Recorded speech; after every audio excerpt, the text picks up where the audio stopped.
Conversations with Elders, hosted by yours truly, Louis-Virie Blanche, welcoming you to Glastonbury Radio 432, where we will be TED-talking in tongues with the elders of all ages, all generations, all races, cultures, and creeds. All gender, religious, or political preferences will be honored and encouraged on Glastonbury Radio 432, Conversations with Elders, where it is our treasure pleasure to roll out the red carpet of golden liquid love light to you in honor of the Queendom Come, soul dancing free to life's heartbeat drum, in honor of mother, daughter, sister, lover, priestess, goddess, friend, sharing the blessings of love's perfect stranger, Deja Vu, welcoming you to Glastonbury Radio 432.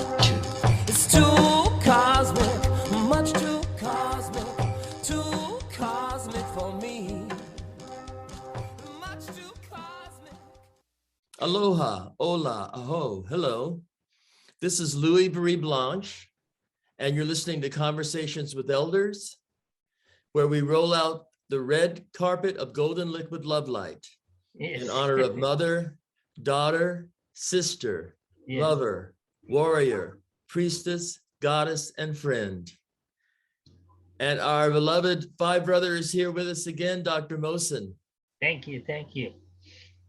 You know, I wanted to read something you wrote me recently. You said, was our universe created in the laboratory by experimental process, procedure, and practice in dualistic assumption and limited variable in spectrum, or by human constitution?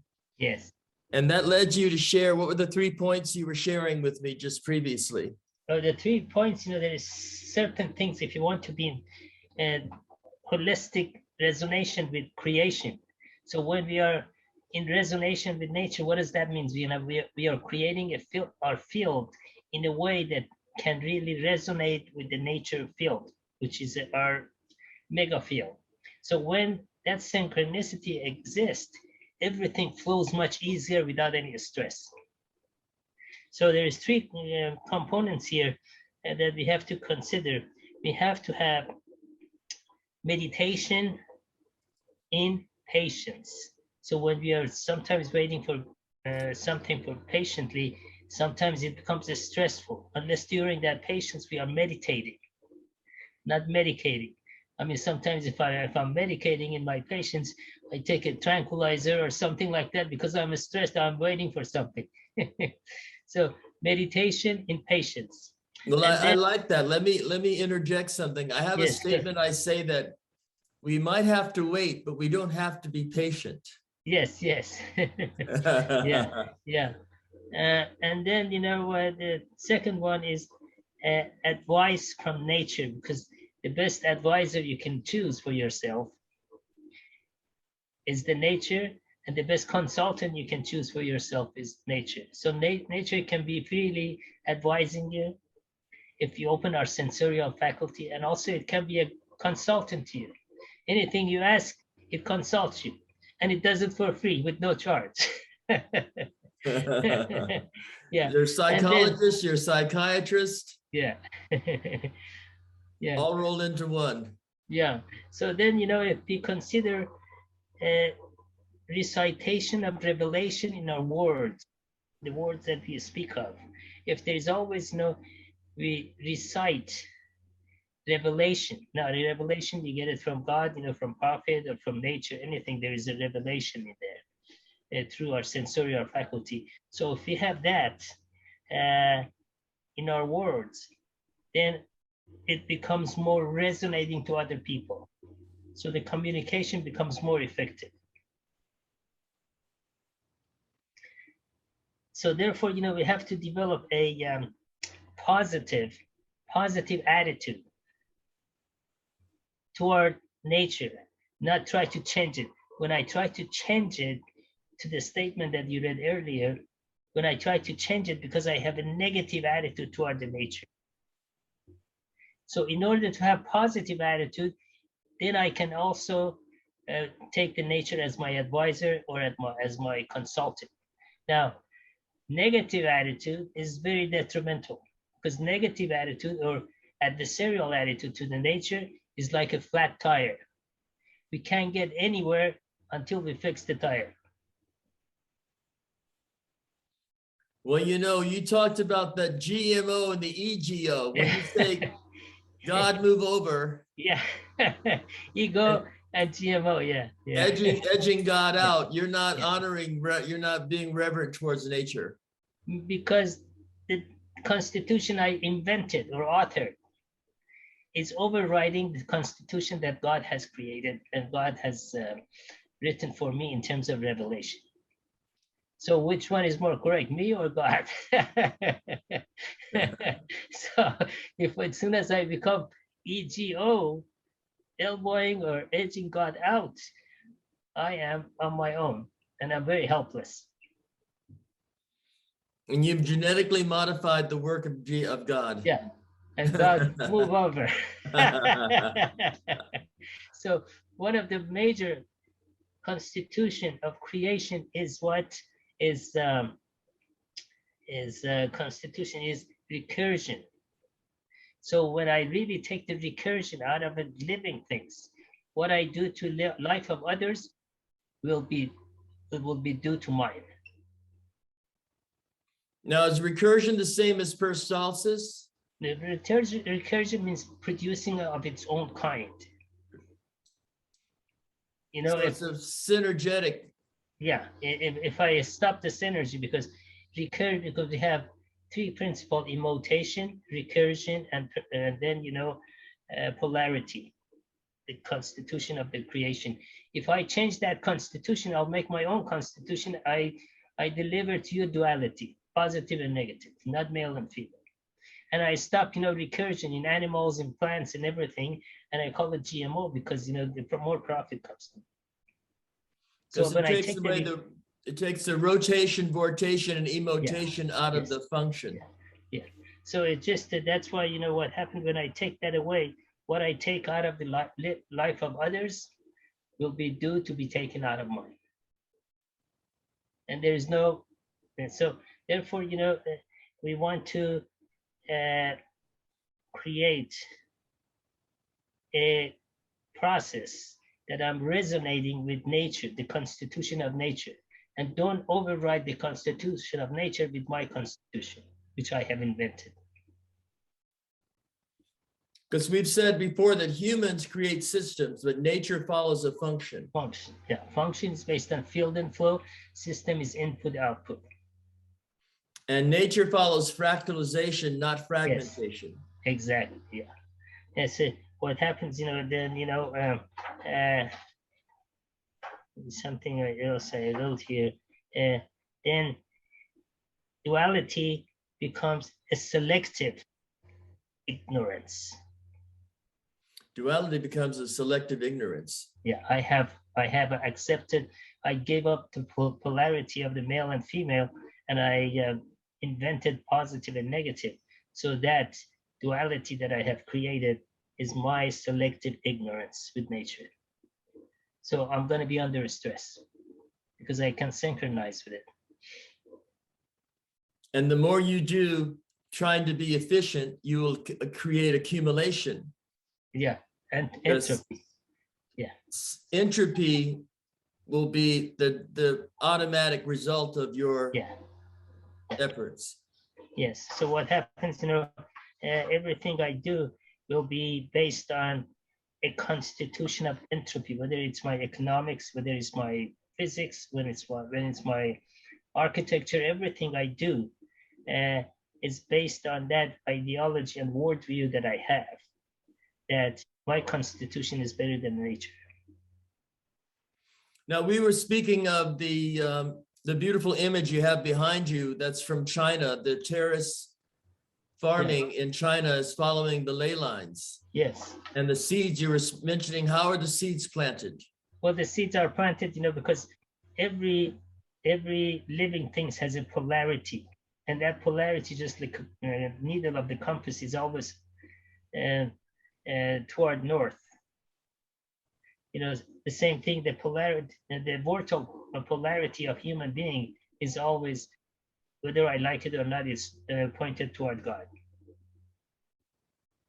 So therefore, when we put a seed, when we put it toward the north, when the axis of the seed is toward the north, or we put a plant, it's synchronized with the North Pole, north direction, the magnetic direction. Since all functions are magnetic, then that function is in more proper condition and in more proper situation. Resonating with nature. Yeah. See, just there's no matter how you throw the dice, we have to surrender, submit, and service the creator and creation. There is no way around it. I cannot come up with any fanciation of any constitution of mine that I can invent, and I can really translate it and get away with it. So those ley lines, they curve, they follow a flow. Yeah, it's the energy lines of the earth. So what they did, they followed the energy lines of the earth. So they didn't need that. They didn't need fertilizers and all that stuff, because all functions are magnetic. And if I'm connecting to this magnetic line, so I function better. Same thing with our architecture. If it's in a place which magnetic force is cohesive and synchronized with my body, then that architecture is more life supporting. Because all functions are magnetic. We can't forget that. Whether if it's a micro, whether if it's a particle, whether if it's a mega or the whole universe, everything is magnetic. That's why you can't, when you look at millions, and there is more stars, when you really visualize that with your sensorial, cellular sensorial faculty, you notice there is, let's say, you look at the clouds, there is so many particles of water that you see it as one. Now, the same thing with the star. There's more stars in the universe than there is particle of water in a cloud. So all of this are floating. Then what kind of knowledge this drop of water or drop of rain had, that it had to go to ascension, levitate itself, form the cloud, and then come down again, because to irrigate the whole earth. Now, the same thing with the stars. What made all these heavy, earth is not even a speckle of particles with respect to some of these planets.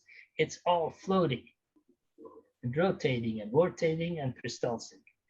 Now, that's why Rumi has a good poem. He says, this life long is one breath long, but most people choke on it. Breathe deep. There's another poem. He says it in different ways. Says that this life long is one night long. Most people sleep through it. Sleep right through it. So that's when we are not resonating with nature. We don't stay awake. We have to stay awake and activate our faculties. So those circadian rhythms, we have to get in harmony with nature's function. Well, look at, for example, you get up early morning, about before dawn. You notice there is a what? There's a dew on the leaves. Mm-hmm. But in the afternoon, in the evening, when the sun is setting, that dew is not there. So dew is due to compression. Because in the morning, there's a compression that dew all of a sudden condenses in a drop of water, just like the rain does. It compresses the water molecule to produce a dewdrop. So you see a dewdrop on leaves and flowers and all that stuff. And that dewdrop loves recursion because it continues in the field and flow. Yeah. It's just like, there's compression or contraction in the morning. That's why the tides go down, and expansion when the tide comes up. And that's peristalsis of the diurnal peristalsis of the earth.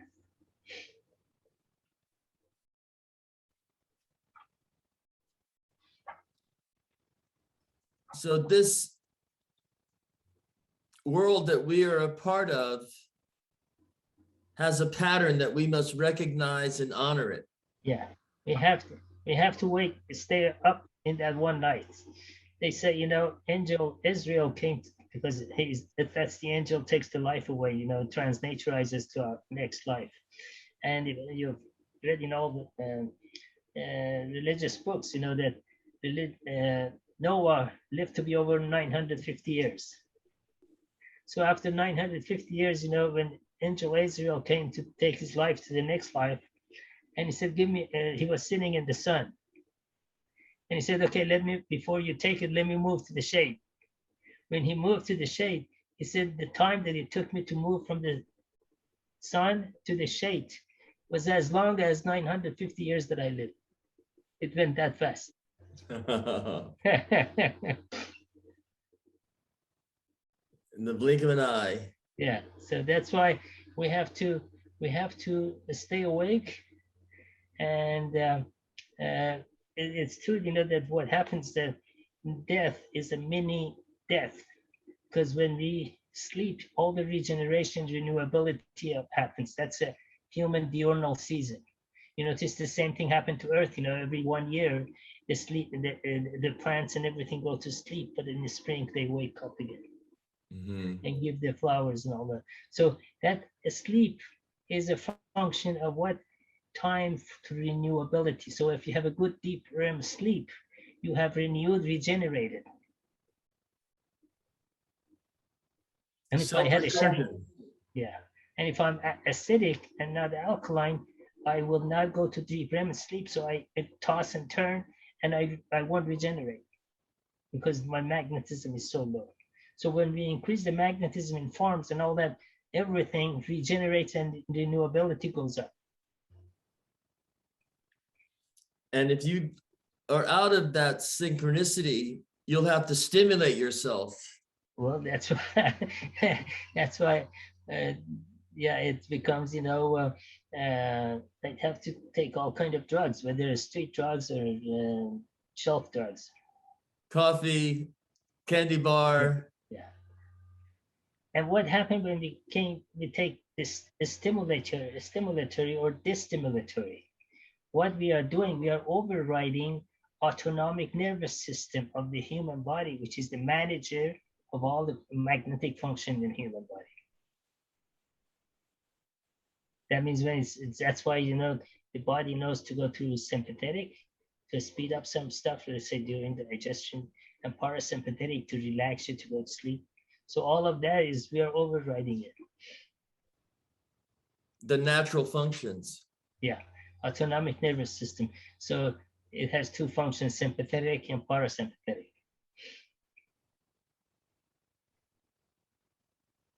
So that's why, when we get into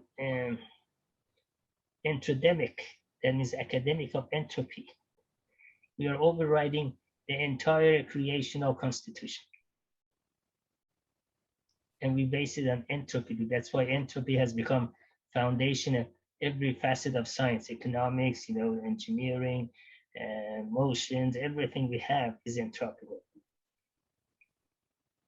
So that's why a paradigm shift, this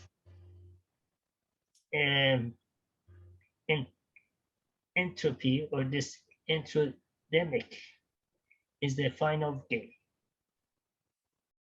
It's the final gift. Yeah, end time. It's the game of end time. Because the carrying capacity of the environment has suppressed. We've surpassed the carrying capacity of the environment. Yeah, the nature, yeah.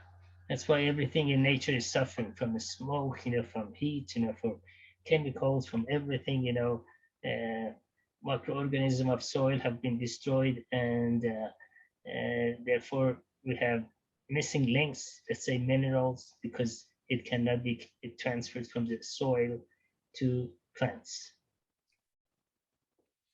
So wouldn't it be so much more beautiful to care about nature as nature cares about us? Well, yeah, I mean, nature it's like a mother trying to take care of a kid, but the kid's constantly throwing a tantrum. So that's why, what happens, that's why modern science has been based on entropy. And entropy has to have a growth to call it healthy, which is actually getting sicker. That's why, when we call it gross national product, that means rate of increase this year over last year. That rate is nothing other than entropy, rate of entropy. And we've become addicted to wanting that increase annually. Because that is process, procedure, and practice. And we are caught in the flow. It's a tornado. It's a whirlwind of entropy. And we had spoken before how the Industrial Revolution inspired mass production, not production by the masses, but mass production based on ideas of entropy. You have to keep making more profit and making more to sell to a consumer society that never gets enough. And then, let's say if you're a consumer, if I'm producer and you're a consumer, I have to constantly at that rate produce more. And I have to cultivate you to consume more, even if you don't need it. So okay, I'll build a new garage and I'll rent a storage place. I'll have a lot of stuff. When we are looking at growth-oriented system versus growth-oriented function. Are you with me? Growth-oriented system, not growth-oriented functions. Exactly. So these two are not jiving together. So what happened is if I'm working on that system, I have to have growth-oriented system versus growth-oriented function. Constitution of growth function versus constitution of what? Growth system. So it's not by surprise that we call it the gross national product. They made a mistake. They didn't know what they were doing. They had the first two letters right, the G and the R. Yeah. Anyway, so if it's that means I as a producer, I have to have 5% growth over last year in order to call my business healthy. And you as a consumer, you have to consume 5% more. So as a result, all of a sudden, some of these stuff you don't need it. So your garage becomes your junkyard. And if I'm producing things that I can make it so they break down a little bit sooner, yeah, I'll be having to sell some more product. Yeah. So therefore, after 10 years, my consumption has gone, if it was 5, even 3%, my consumption has gone 30% more. And the velocity of consumption has gone more. In order to keep that, and we can call it healthy economy. So therefore, you notice, in the 2 generations ago, one person used to work and the whole family was doing fine. And now everybody in the family works and we are always behind in bills. Pretty interesting system. Yeah.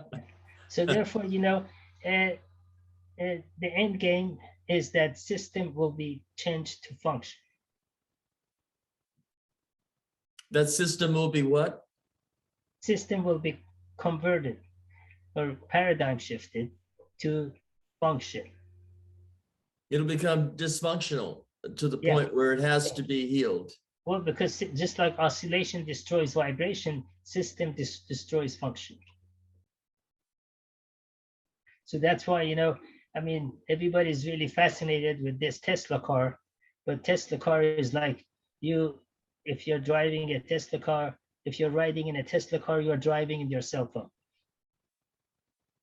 Driving in your cell phone. Yeah.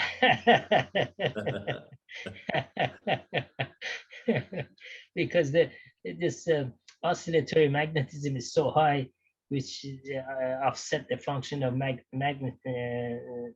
vibratory magnetism.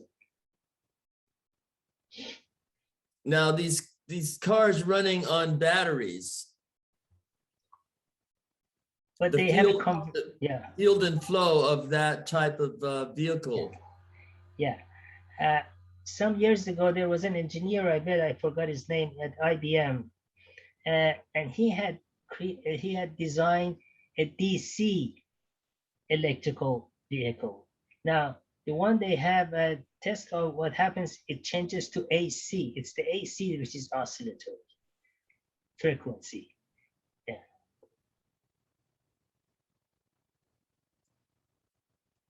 So even though we're trying to make a different, take a different approach from fossil fuels, we still aren't getting ourselves quite in harmony with the function of nature. Yeah, you see that chart that I sent you a few weeks ago, you notice when you go from, let's say, combustion engine, all the way to electric engine, there's so many conversions you have to make to go from this side of the loop to all the end of the loop. And you notice the entropy of electrical system is far more than mechanical system, and mechanical system is more than heat thermal system. The chart that I sent you. Yes, I have one here, but I'm not sure if this is the same one.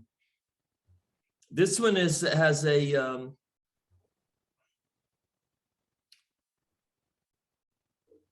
listing going from the sun, air, earth, water, magnetic field, fission, fusion, and then fission, fusion, oil, gas, coal, and biomass. You see, every time you go from one mother source to another, or previous systemic source to another, you have a conversion loss.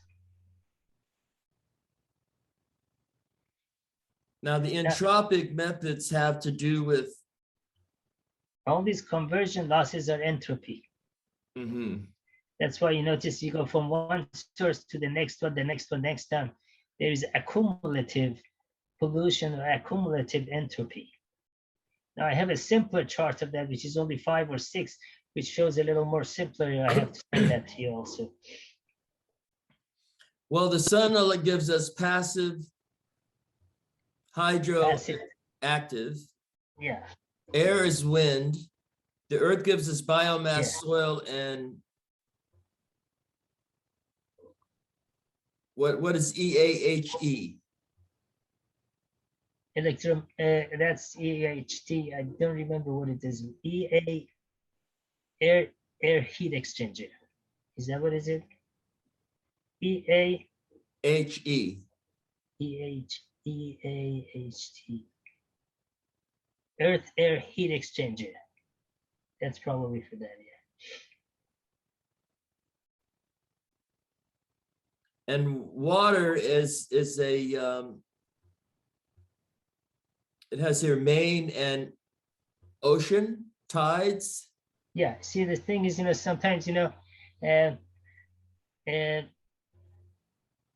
notice Earth has energy, so we can get it from Earth. That's called Earth air heat exchanger. All the ancient buildings were heated and cooled by Earth. And the then, Earth air heat exchange. So there's a recursive process going on there.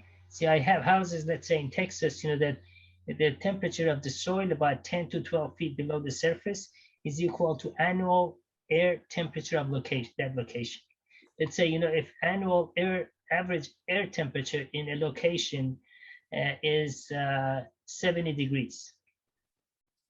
Let's say around middle side of Austin is like that, Wimberley or San Antonio, it's about 70 to 72. So the Earth is a little warmer in winter because of the time lag. So it's 75 in winter and about 65 in summer. So if we take a pipe and go under the Earth, that air exchanger, when the temperature is about 100, it brings it down to about 70. When it's, let's say, 30 or 40, it brings it back to 70. So all of a sudden, it modifies the temperature. So that's why we can get our heating and cooling from the Earth. Usually, in average, every house, may need about 400 to 500 feet to do that. By using Earth-based materials. Yeah. The ancient buildings, in Middle East was designed like that, so that's how they heated, large mosques and all that, with air heat exchange. And that's the natural field and flow of nature that we're utilizing. Yeah. That's why, just most of those buildings, they have a minaret. Mm-hmm. So if I have to pull, they didn't have a fan. So how do we create a fan? It's a thermal chimney. It causes airflow. So what happens, they had these minarets, which is tall towers, and then they used to produce a draft that was going up, and that draft was pulling the air from underneath the earth and modifying it, and then it goes out of the building. So it was used for heating and cooling at the same time. So it's really a process of assimilation, no accumulation involved at all. Yeah. So basically, you were working with the nature, not at the nature.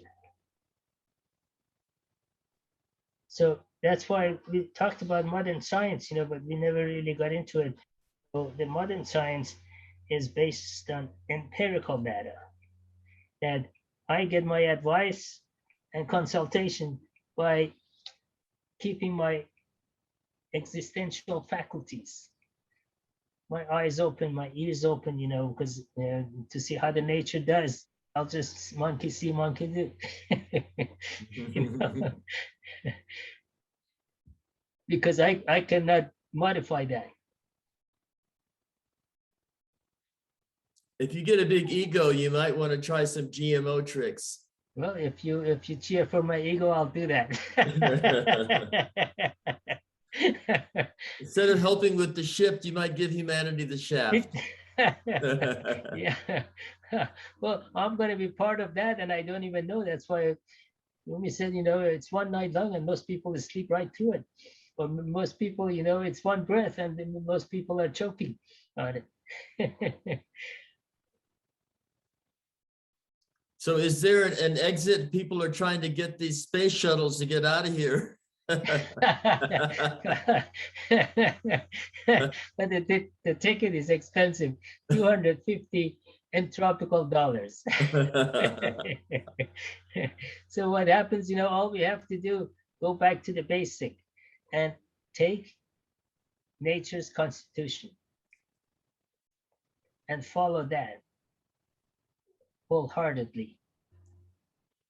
Because all these planets we're venturing to, all these galaxies and universes are all following the fractal flow.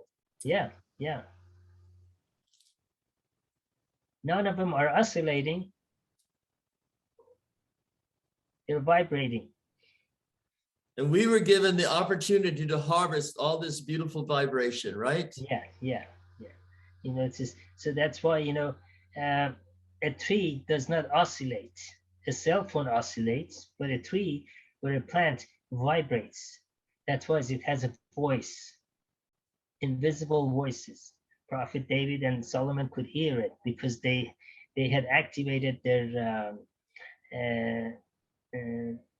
existential faculties, and everybody can do it. It's not like that's why I don't believe in this whole notion of somebody says I'm psychic and all that. I think a fictitious claim, because everybody, what David and Solomon did, you and I can do as much as they did, because they were just a role model. It can't say you cannot do it less than me, or I can do it less than you, and if I can do it more than you, I call myself psychic. So this what do you call deceptionary, fictitious imageries was created at the time of Pharaoh that Moses went and got rid of it. Because those sorcery guys, they're old age sorcery at the time of Moses. Now we have new age, we have in the psychic, they are the same sorcerers. Oh. Because I'm going to convince you that I can see something that you can't, and that's not possible. Have we forgotten our connection to source? Yeah. I think I want you to get your connection to source and help me to remember.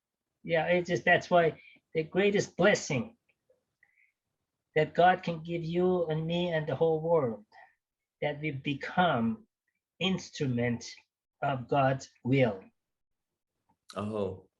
Yeah, and then, we are in resonating with nature because that's what his will is.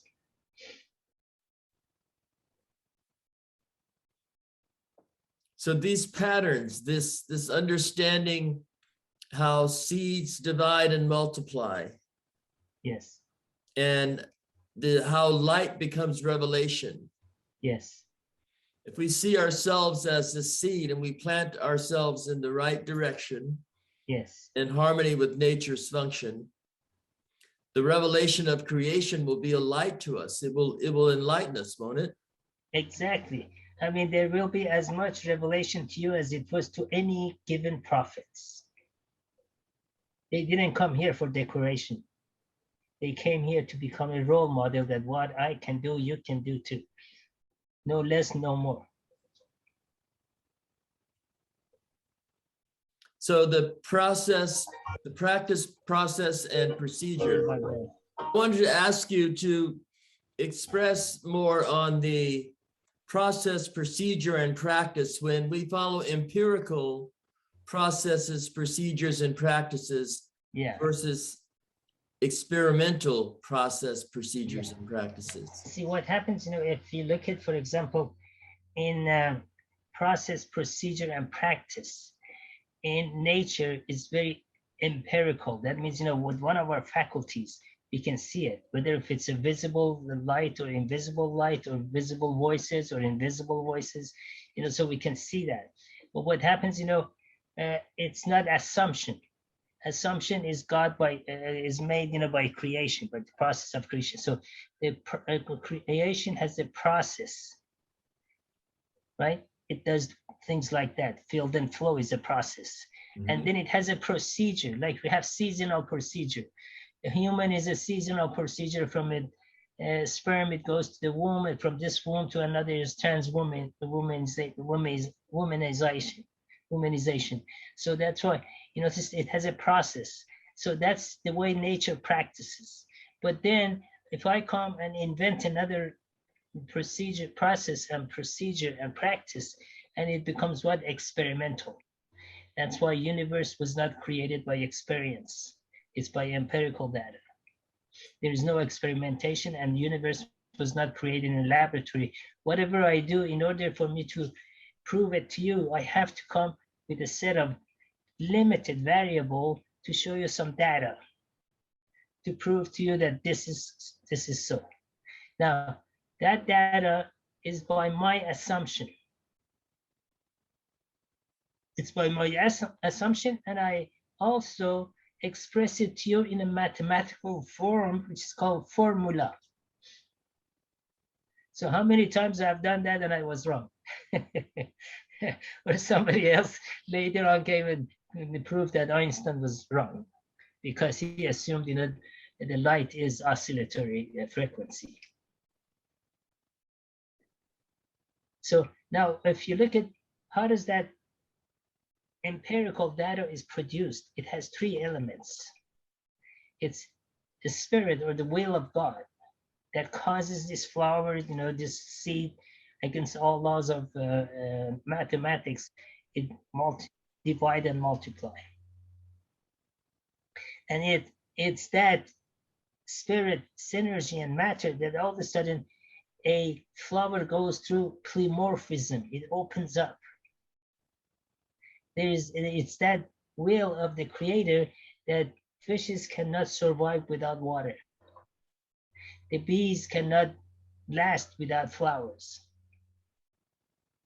You see all those procedures and processes in the nature. I cannot do that. I cannot feed a bee, with chemicals. Or I cannot create water or rain. I can maybe interfere with it, seeding the clouds and all that stuff. So what happened, you notice that spirit, energy, and entropy is the process of nature. I cannot do it. That's why it created a renaissance. Victor Hugo said it was a sunset in humanity that everybody mistook for dawn. So since they couldn't process, they couldn't understand spirit because nobody can explain or describe or define a spirit, because the spirit is not in the context of time and space, and all of our functions and understandings in time and space. We are byproduct of time and space. So therefore, they came and find that, they cannot really create synergy. Synergy is like, sunlight, earth energy, air, and all that come together. Carbon, nitrogen, oxygen come together, and apple is created. I cannot do that because I cannot process or perceive. Don't have a process, procedure, and practice of synergy. And you notice, this process, that God has created through the nature, it's entropical. That means ever increasing order. I couldn't do any of those. So what did I do? I came, and looked at the energy, and from energy, I can maybe create just like that chart. From energy, I could create maybe an automobile. I could create a burn oil, and create electricity and all that. So all of a sudden, it becomes matterism. It was the matter that produced the energies by destruction of the matter. So the matter becomes what? Energy. The process of the energy is what? Entropy. The science is based. And then if I want to pat myself on the shoulder or on my porch, I say what? I'm efficient. But efficiency is basically a fragmentation of a portion of less than one. Sufficiency is always way over one. So when it divides itself, it multiplies. I cannot do that. So you notice all of a sudden, procedure, process, procedure, and practice of nature is totally empirical. I can only observe it. If I try to mess up with it, I destroy it. I just to be in surrender, submission, and service to it. And then, the seed freely is in the process, procedure, and practice of multiplying by dividing. I cannot do that in mathematical equation. If they go and say I divided 4 by 2, and I got 10. They think you are out of your mind. If I had 1, I divided it also. The 1, I divided by 70, I got 70. Everywhere. I had 1 chord, and all of a sudden I got 700. Nature has a great way of doing math. Yeah. So mathematics, nature, as you said earlier, is fractilational. It fractilates. But math is the expression of fragmentation. Like we talked about it a few times ago, like if you have 5 grandkids, if you say I have 4.5, you can express 7.6 trees in my yard. See, you cannot, in reality, you cannot define reality by fragmentation, mathematics, or for that reason, by geometry, because everything has motion. Now, if you let me or empower me to stop the earth from turning around itself and going around the sun and have any inhalation and magnetic inhalation and magnetic exhalation, there's no peristalsis, then I can say I have a circle. I can deliver circle to you and geometry. So those are very fictitious assumptions. And we have created entire science and understanding based on that. But in this system, we have these people, we give them white jackets. Yes. And we put them in this laboratory. Yes. And we say, experiment, experiment, experiment. And when you come out, if you give us something that we can patent, yeah, that's what we want, because when we get a patent on it, we can make money with it. But if it comes from nature, we can't patent nature. Yeah, because you notice, because nature is centralized. You can in your yard, you can produce enough food for yourself. If you do anything centralization, then there is distribution, centralization, bring it to a place, distribute it and all that. And that's why we lose all the attributes of nutrition. So when science looks at the world we live in as this infinite spectrum of vibration, but when they pick a certain part of that spectrum, they're limiting the variables in order to produce the same results to get the same data. You know, the nature is subjective, decentralized. That means the sun to you and me is equally available. But oil and gold and matters and all that stuff is not equally available. It's centralized, or it's concentrated. All the good things of life is equally available to all living things. But if I have to hoard it, I'm going to destroy it for everybody else. And for the animals and the trees and all that, and I take their immutation and recursion and polarity, everything away from them, you know, and because I think my assumption is correct. But if you can convince enough people to believe that for a while, you can profit from it. Well, that's why I have to cultivate Dr. George Gerbner at the University of Chicago, cultivating theory.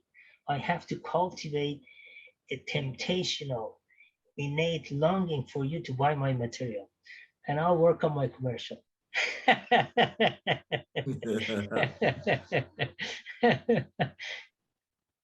So how long will it take before we start cultivating the beauty of harvesting vibration? Well, that's why I say, you know, Rumi said, you know, we have to stay up because everybody is sleeping all throughout the night. We have to really activate and open our faculties. And that's sensorial faculties. Yeah, all of our sensorial faculties, because that's what every single prophet, 124,000 of them that came from Adam to Muhammad, they all came to open up those faculties. They had no other mission other than that. They were trying to enhance and open our faculties. Well, we are being ushered into that opportunity now because of this abundance of scientific experimentation has caused such an accumulation that you said, how did you say it earlier? That the system, we've passed its carrying capacity? It has, nature has passed its carrying capacity, so it's just coughing it back to us. So all the pandemic is what? It's basically this duality. The cause of pandemic is all duality, because that's the source of it. Entropy in action. Yeah. It's basically all of our pandemic, you know, not this one, every one of them is due to duality. It's a duality end game.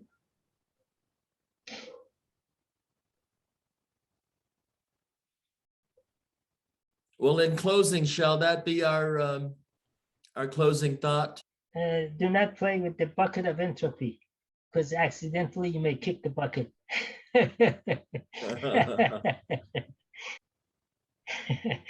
This is, you know, it says, do you believe in love at the first sight?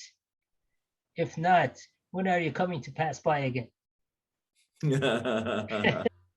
Considered the possibility that we have exceeded the carrying capacity of our existence. Yeah, that's one thing, you know, people just have to, all this pandemic, we have one after another, whether if it's an economic pandemic, it's not just a physical pandemic, we have social pandemic, we have marriage pandemic, we have all these other things, you know, which is a pandemic. We have several different pandemic and several things that we are constantly on the grid, so we have no liberation. So all of this is as a result of this entropical condition we have created.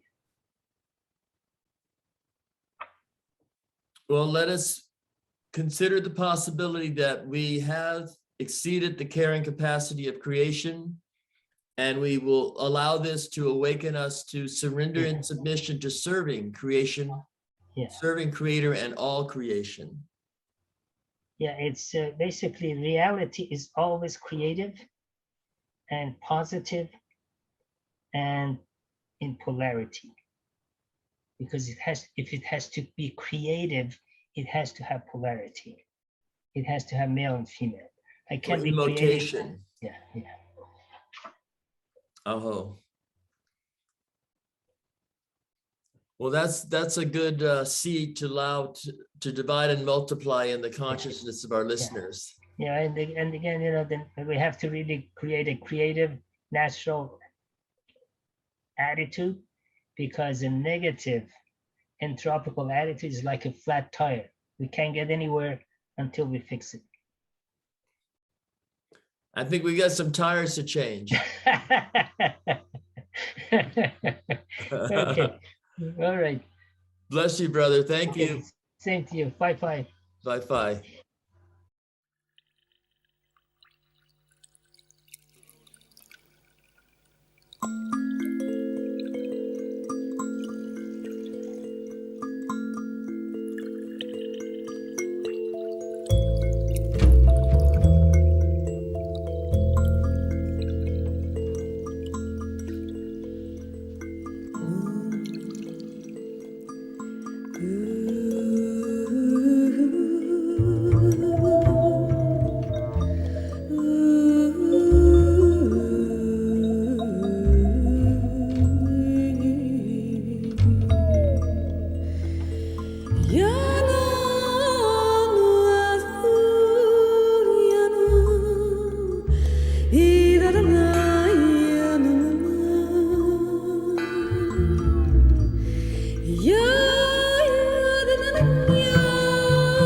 There's an energy, there's an essence.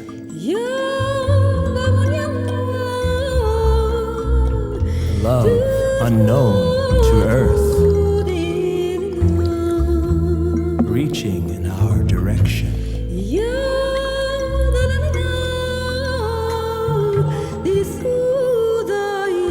Translating dreams into future perfection. Like some new language, without past, present, or future time, or the magic of the moment. Time and time again, tracing sweet inspiration. I sleep in other beds of reality, waking rich with hidden treasure. My soul springs into songs I never knew.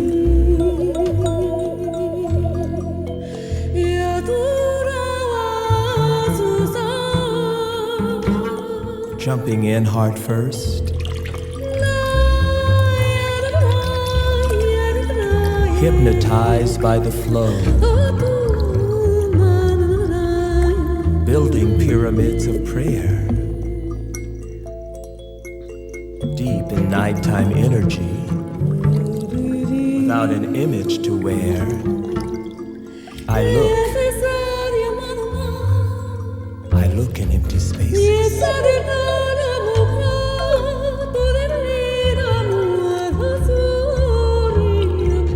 listening to the silence, refreshing myself anew.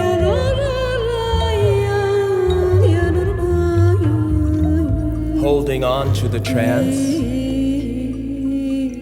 from the inside out, understanding the magic of music between us, living realities where everything that is good.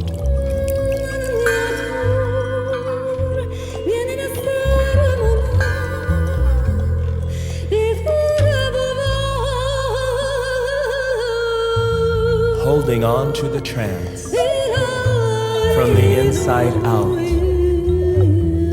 understanding the magic of music between us, living realities where everything that is good.